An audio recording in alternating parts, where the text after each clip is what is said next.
श्रवण कुमार की कथा। यह कहानी त्रेता युग की है।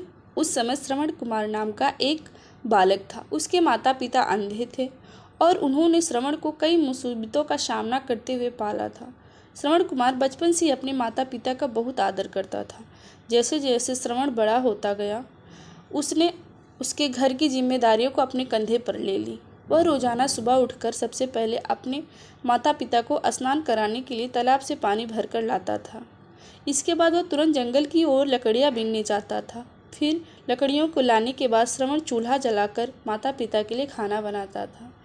श्रवण को इतनी मेहनत करते हुए देखकर उसकी माँ उसे हमेशा टोकती थी। वह कहती थी, श्रवण बेटा, तुम इतना सारा काम अकेले क्यों करते हो? खाना तो मुझे बनाने दिया करो, मैं आसानी से बना लूँगी। इसके बदले तुम्हें थोड़ा सा आराम मिल जाएगा। माँ की इन बातों को सुनकर श्रवण कुमार कहता है, नहीं माँ, ये सारे काम आप लोगों के लिए मैं करता हूँ। भला माँ बाप के लिए किए गए कामों पे थकावट कैसी होती है, उल्टा मुझे खुशी मिलती है। श्रवण की बातों को सुनकर उसकी माँ भावुक हो गई। वह रोज भगवान से प्रार्थना करती, हे प्रभु, इतना ध्यान रखने वाला श्रवण जैसा बेटा हर माता पिता के घर में पैदा हो। श्रवण के माँ बाप नियमित रूप से भगवान की आराधना करते थे। वह उनके लिए फूल और पूजा के अन्य सामग्री लाता था। फिर खुद भी बिना देर किए माता पिता के साथ पूजा में शामिल हो जाता था। श्रवण कुमार धीरे धीरे बड़ा हो गया और जल्दी से घर के कार्यों को खत्म करके बाहर काम पर निकल जाता था। एक दिन श्रवण अपने माता पिता के साथ बैठा था। तभी उन्होंने श्रवण से कहा, बेटा, तुमने हमारी हर ख्वाहिश पूरी कर दी। बस हमारी केवल एक ही इच्छा है जिसे हम पूरी करना चाहते हैं। यह सुनकर श्रवण ने उनसे पूछा, ऐसी कौन सी इच्छा है बाकी है जिसे आप पूरा कराना चाहते हैं? आप केवल आदेश दीजिए, मैं आपकी हर ख्वाहिश पूरा करूंगा। इस पर श्रवण के पिता ने कहा, बेटा, अब हम बूढ़े हो चुके हैं और हम चाहते हैं कि मरने की से पहले तीर्थ यात्रा कर लें। भगवान के शरण में जाकर हमें सुकून की प्राप्ति होगी।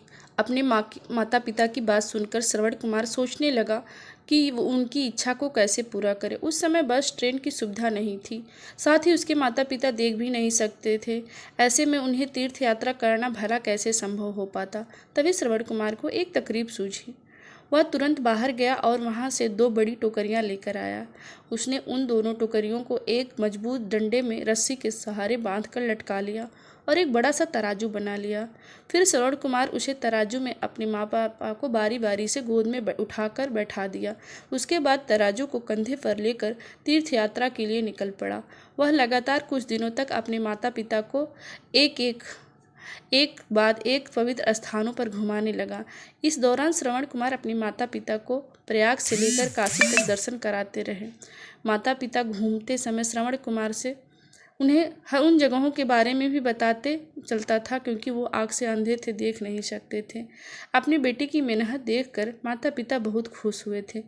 उन्होंने एक दिन श्रवण से कहा, बेटा, हम देख नहीं सकते, लेकिन कभी भी हमें इस बात का दुख नहीं हुआ।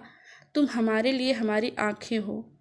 तुमने हमें जिस तरह से पवित्र स्थानों पर कथा सुनाकर उन्हें दर्शन कराए हैं, ऐसा लगता है जैसे हम सच में प्रभु के दर्शन अपनी आँखों से किए हैं।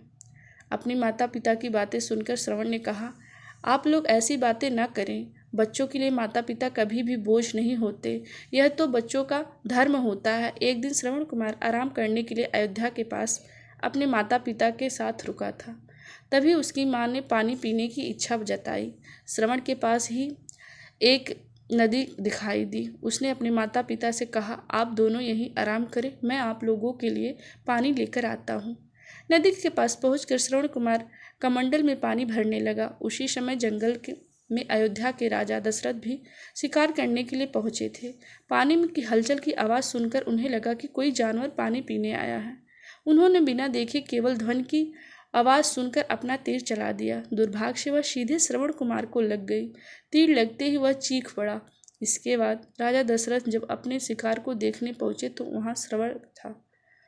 वह तुरंत श्रवण कुमार को नज़दीक से पहुंचे और कहा, मुझसे बहुत बड़ी भूल हो गई, मुझे माफ़ कर दीजिए। मुझे बिल्कुल ही नहीं पता था कि यहाँ कोई मानव होगा। मैं इस गलती का पश्चाताप करने के लिए क्या करूँ कि तुम मुझे माफ़ कर दोगे। तभी कहारते हुए श्रवण कुमार ने कहा, यहाँ थोड़ी सी दूर पे जंगल में मेरे माता पिता बैठे हैं, उन्हें काफ़ी प्यास लगी है। आप उन्हीं तक यह पानी पहुँचा दीजिए और मेरे बारे में उन्हें कुछ मत बताइएगा। इतना कहते कहते श्रवण कुमार की सांसें रुक गई। श्रवण कुमार की मौत से राजा दशरथ सन्न पड़ गए। किसी तरह वो राजा को श्रवण कुमार के बताए अनुसार पानी लेकर उसके माता पिता के पास पहुँचे। श्रवण के माता पिता अपने बेटे की आहट को बेखूबी से पहचानते थे। जब राजा दशरथ उनके करीब पहुँचे तो उन्होंने आश्चर्य से पूछा, तुम कौन हो? हमारे श्रवण को क्या हुआ? वह क्यों नहीं आया?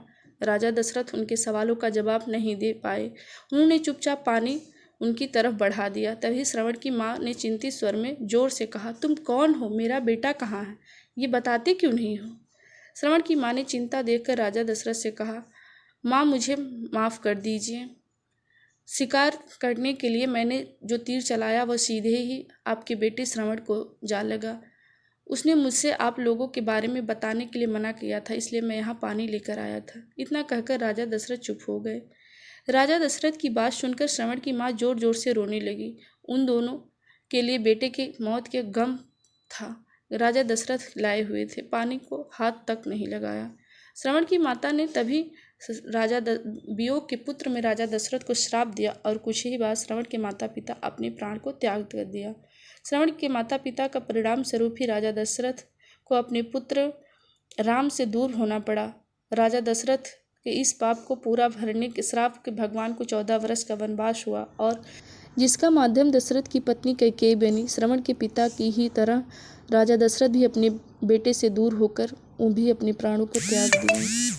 हमें कहानी से सीख मिलती है कि अपने माता पिता की सेवा करनी चाहिए। अगर ये वीडियो आप लोगों को पसंद आए तो प्लीज़ लाइक करिए, चैनल पर नए तो सब्सक्राइब करिए।